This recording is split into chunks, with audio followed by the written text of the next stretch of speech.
I don't want to talk about this, but we're going to have to talk about it. We're going to talk about the FTC, PlayStation, Xbox, the CMA, whatever other organization is there to look after the consumers' right to purchase stuff and make sure that whatever purchase happens doesn't result in monopolies that can affect the actual consumer. I didn't want to make this video, like I said. I'm tired of talking about this subject, but I feel like at this point, I don't want to be that dude that thinks of conspiracy theories, that thinks of stuff that, money's being exchanged, but things just don't make sense when it comes to this Activision deal. Is Activision a huge company? Yes. Is Blizzard a huge company? Yes. Is King a huge company? Yes. And Microsoft is trying to buy all of these. For those of you that aren't aware somehow of what's going on, PlayStation and Xbox have been going at this back and forth about Xbox buying Activision, Blizzard, and King. And the reason they're doing this is because PlayStation does not want to give Microsoft the edge when it comes to having something like Call of Duty on Game Pass. So most people figured this is going to happen, but eventually it's going to get passed because how is the first person, which is PlayStation, in the market, first market leader, the person that owns the most platforms out in the wild, they have the most PlayStation sold, looking right now on 2 generations because they're currently in the lead on this generation. How is it that them can tell a company like Microsoft that's 3rd or 4th in this industry that they don't want them doing something because it can't be competitive? How is someone above the other person in the competitive scene going to tell the other person that they can't buy something because they can't compete with it? There's been a lot of things going on. There's been arguments on whether or not Call of Duty is a powerhouse. Now, I think it's foolish to think that Call of Duty is not a powerhouse. And it would be hard for PlayStation to compete with Call of Duty. But I don't think it's impossible for PlayStation to compete with Call of Duty. But the problem is it seems like they don't even want to try. So let's go over this. Let's go over exactly what would be taken away. Obviously, Overwatch, you would have Diablo. And what's funny is a lot of these Call of Duty, a lot of these games that they're buying with the Activision, they've already clearly said, look, we're going to keep them on PlayStation. Now, sure, the future might be different. I don't know about that. But right now, from what Microsoft and Xbox was saying, they were going to keep the majority of those games on the platform. And like I said, it could have been switched. Apparently, the FTC had conversations with Microsoft about, Bethesda's purchase, and Microsoft apparently, I don't know if this is true, but Microsoft apparently told them that they were going to keep those games platform, and they just changed their mind after it was purchased. I don't know if you can tell a company that you're going to do something. Keep in mind, this is the company that approves stuff like this to happen. And can you just say, FTC, I'm gonna keep Elder Scrolls and Starfield and Redfall. Those are gonna stay on PlayStation, and then just change your mind? Something about that rumor doesn't really completely make sense to me. I don't know. I feel like that would have been a concession or something. I don't know, Law. You'd have to talk to Hogue Law about that. So and keep in mind, I'm not in these rooms. I don't know what's going on. I personally do not see the difference between a company like PlayStation going out to Square Enix and pretty much saying, I'm not going to buy your company. I'm not going to commit to it, but we're going to give you a lot of money to lock down Final Fantasy. We don't know if the next Dragon Quest is coming. If you look on PlayStation Plus right now, every Final Fantasy is in PlayStation Plus. Final Fantasy 15, all of that. Well, maybe not 15. I didn't check all of the games, but 16, PlayStation exclusive. Forspoken, PlayStation exclusive. They got another game coming from them, PlayStation exclusive. Final Fantasy VII Remake came out in 2020. Still not on Xbox, PlayStation exclusive. Final Fantasy Rebirth, not on Xbox, PlayStation exclusive. What's the difference between going to a company like this and just paying for all the timed exclusives? Sure, you don't own the property, but why would you even need to at that point? I get it. In the future, things could change, and maybe that relationship between PlayStation and Square Enix isn't entirely there anymore, so games still slowly start to leak onto the Xbox platform once again. The only real game I can see coming out for Xbox here recently with Square Enix is Final Fantasy Crisis Core. Final Fantasy VII Crisis Core. And I'm just sitting here looking at it and I'm like, I get it. I get that not owning the IP is different than just getting timed exclusives. But we know as gamers, and I'm hoping gamers are watching this video, we know that time is very fast in the gaming industry. People were talking about God of War Ragnarok like it was the number one most game played. Now people went to Callisto Protocol, went to Pokemon. It goes so fast. When you put a timed exclusivity, and keep in mind, it's not just timed exclusivities. We don't have Final Fantasy VII Remake. It's still not on the platform. Tactics Ogre that just came out, not on Xbox. When you don't get these games for a year to 2 years, that might as well be an exclusive at that point. Sure, is it nice to come to the platform? Yeah, it is. But at that point, it's yesterday's news. And especially being a year to 2 years, Forspoken ain't coming on Xbox till 2024. And that's not to mention if they buy Square Enix between now and then. Which, like I said, every Final Fantasy is in Square Enix. All their games are exclusive to PlayStation for the most part. They sold off their Western division. I feel like that's a solid thing that could happen in the future. Now, let's talk about the studios that Microsoft and Sony have purchased. Microsoft purchased a good amount of studios from Bethesda. I don't have an exact number. I'm sure someone in the comment section can put that out. They got ID. They got the people who make Wolfenstein. I think Machine Games. That's what they got. A couple like a mobile game for them, and then they also got the Roundhouse Studio, Bethesda Software Studio, Arcane.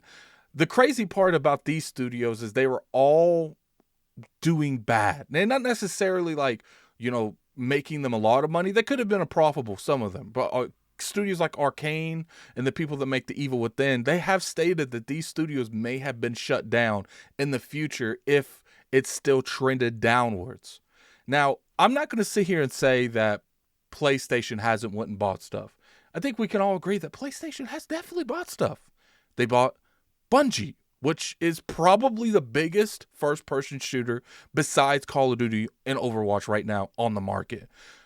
Bungie has made Destiny into an iconic brand, and it is one of the biggest brands in the gaming industry right now. Sure, right now, I would say that, the fans feel a way about Destiny, but I've generally seen the same kind of thing that goes down with Destiny, but then the moment the next expansion drops, people forget all about that. I get it.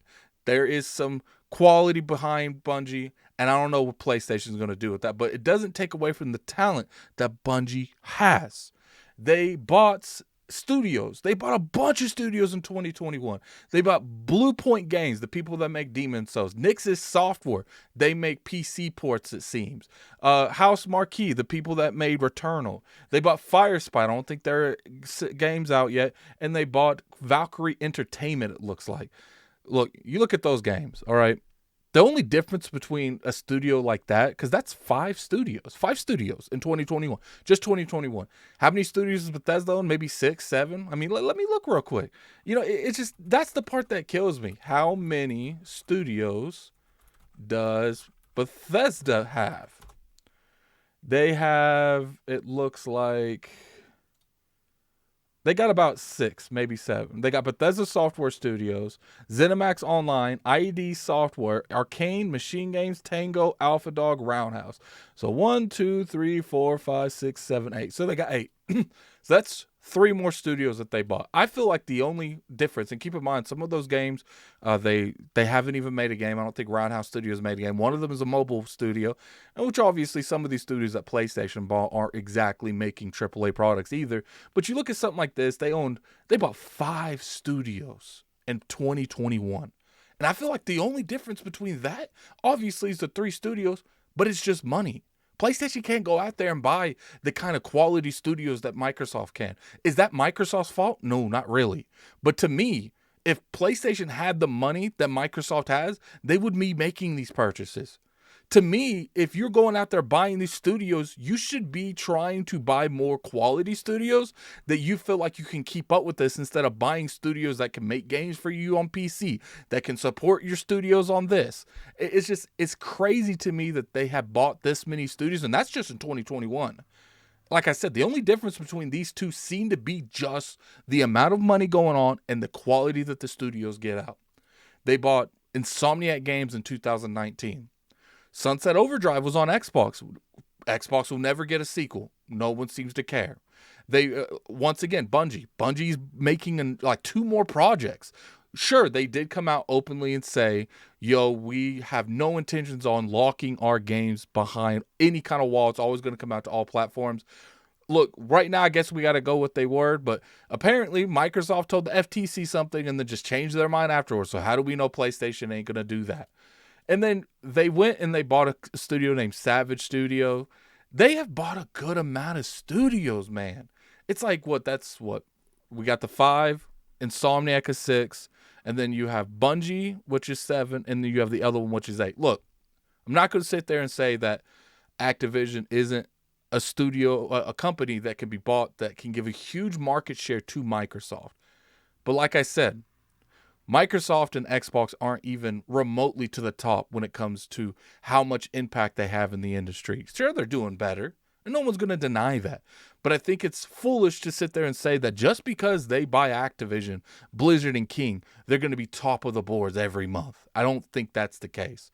The FTC and the CMA, to me, are designed to make sure that consumers will always have a fair market when they're wanting to buy stuff. And the reason that they want to block certain purchases, such as the Activision Blizzard King deal, is because they want to make sure not one amount of power is given to too many studios. So, for instance, if they gave, Call of Duty, and Microsoft owns Call of Duty, who knows what would happen at that point? They could restrict it from other platforms, and that might really hurt PlayStation into moving ground on the first-person market. But PlayStation has been locking all these Japanese games behind their brand for years, and no one has said anything.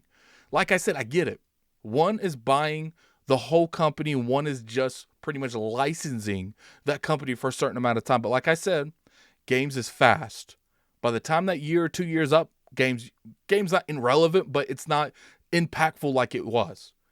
And Microsoft is just buying the studio. To me, I feel like Microsoft has the right more to buy studios because that's showing commitment. That's not just, we're going to buy a timed exclusive. We're going to buy you, and we're going to commit to making your brand and your studio better.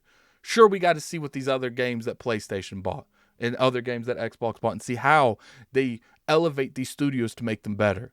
But I don't see with the amount of publishers and the amount of indie developers and the amount of developers in general, Warner Brothers, Activision, EA, Ubisoft, and then you got, the people who make all those indie games. You got so many people in the ball game, PlayStation studios in general, which, keep in mind, where is the scream for God of War? I just feel like if PlayStation was making a purchase like this, I'm going to be interested to see once this FTC thing goes through, if then they announce that they're trying to buy Square Enix, because it looks like Square Enix is definitely interested in being bought by someone. I don't know who it is, but they're being interested in being bought by someone.